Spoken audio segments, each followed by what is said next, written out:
Hoy hemos recibido la información de que la afectación en el túnel Quebrada Blanca, en la vía que conduce Bogotá-Villavicencio, ha tenido unas complicaciones y que posiblemente por cerca de 3 meses esta vía permanezca cerrada. Por esa razón, la Secretaría de Movilidad esta tarde estará acompañando a la Policía Nacional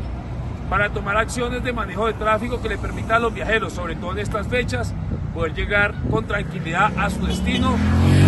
en Villavicencio o en Bogotá.